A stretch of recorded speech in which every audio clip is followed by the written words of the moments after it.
existence of extraterrestrial UFOs, extraterrestrial space vehicles of enormous size and power, is a fact.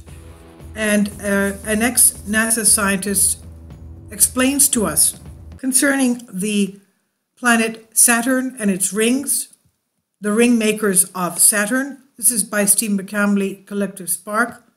When it comes to credible sources for the existence of UFOs, there is no shortage. The evidence for the existence of UFOs is overwhelming, to say the least, whether it's credible witness testimonies from thousands of high-ranking military personnel, academicians, scientists, astronauts, and politicians, or the millions of pages of UFO files published by dozens of governments, or platforms like Tom DeLonge's To the Stars that has former high-ranking intelligence agency officials on their team. UFO disclosure within the mainstream world is occurring in many different ways. That being said, it's always been occurring, and it's a sad reality that mainstream media and establishment mouthpieces like CNN, New York Times have to give attention to something in order for it to gain credibility. Mainstream media has always been used as a tool to program the minds of masses and influence perception for ulterior motives to best suit their interests. Please support my Patreon channel, since YouTube has again demonetized my YouTube channel.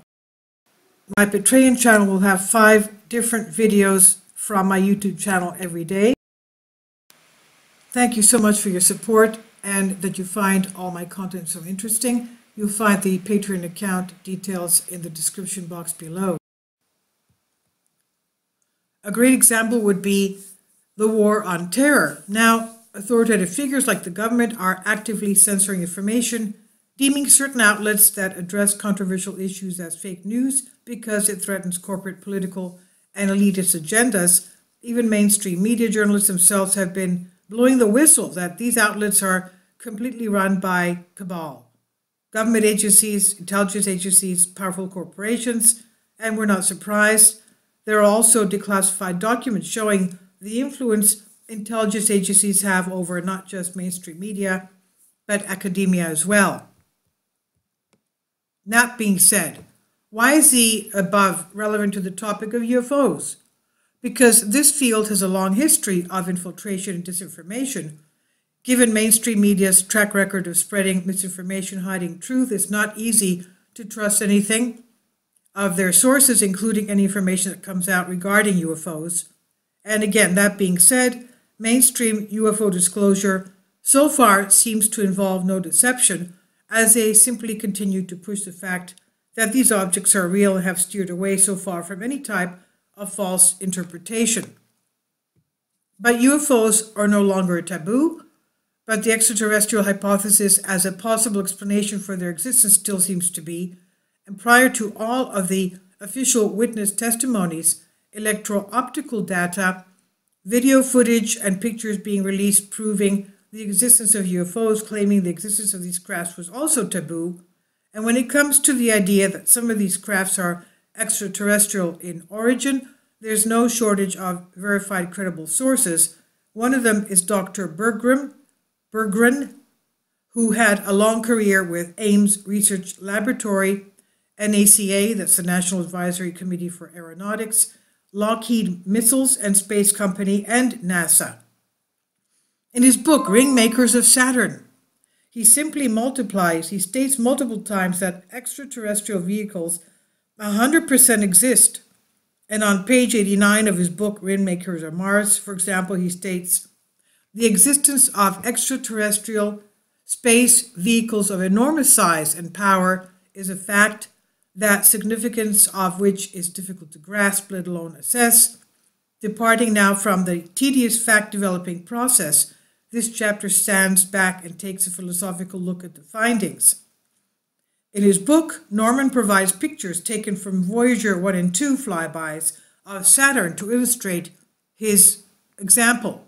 Luminous sources at Saturn have been observed, notably by Herschel, Knight, and Ainsley.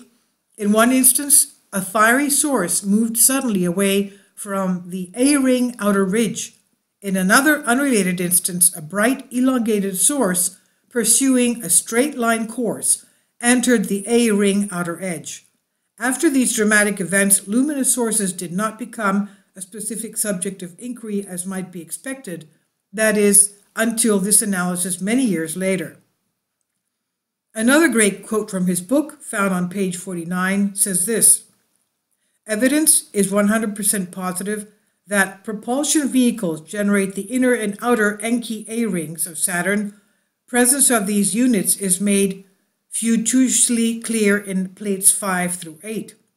And the picture from his book, we can see the size of the vehicles, that they are all approximately the same size as our planet Earth, although some are larger. Quite mind-altering, isn't it? Some of these vehicles are as big as our Earth." Now, the pictures NASA got back from Voyager mission to Saturn in 1980 were apparently so mind-altering that they locked them up. At least that's what retired U.S. Army Command Sergeant Major Bob Dean said in his lecture. He also showed numerous photographs from the Apollo missions that were never released to the public. And you can see some of the pictures in the link here below. Now, Dean was a good friend of Berggren and mentioned that Norman had to go through some trouble to get his book published. And you'll see some pictures of a luminous source provided in Berggren's book from the Voyager missions, hovering just outside one of Saturn's rings, and it's circled in red, as you can see here. Now, this one is also approximately the size of our planet. According to Berggren, there are several large crafts proliferating out around Saturn and its moons. Extraterrestrial beings. Norman published this book in 1986, and more than 2 decades later, he gave a rare interview with Project Camelot's Kerry Cassidy. In that interview, he spoke of stories and pictures he'd seen about UFOs and how the pictures are highly classified. Not only in his book does he show luminous sources within our atmosphere on Earth, but he speaks of flying saucers being photographed within Earth's atmosphere as well. Then Kerry asked him directly about extraterrestrial beings. He stated, "If you want to know about people, kind of things, there is a ship that picked up the Voyager capsule at Alameda Naval Shipyard, and they have a picture of, I think it's Apollo flight that Buzz and Neil were on, but anyway, there's one image there that shows black people getting off." He described them as very tall, stating that 7 feet would be a conservative estimate. I'd like to leave you with a clip from Thrive documentary, one of the favorite I've shared in several of my articles for many years. I apologize if you've already come across it. And it's taken, you can find it here in the article Collective Spark. Now, the takeaway, the implications of this information are huge, and perhaps that's why they've been hidden from humanity. But are they really hidden? The truth is indeed out there for those who look. And that being said, the implications of this type of disclosure also threaten various industries. What if governments get their hands on UFO technology, such advanced technology, having to do with anti-gravity craft, interstellar travel, not only interstellar travel, but interdimensional travel? Let's remember that this was the type of technology that the Atlanteans had before the flood. Now, what discoveries and developments could come from these UFO technologies? What about the energy industry? This topic relates to every aspect of the human experience, and I believe it's simply one stage in the progress of humanity that we have to and will eventually go through, inevitably becoming a spacefaring race ourselves.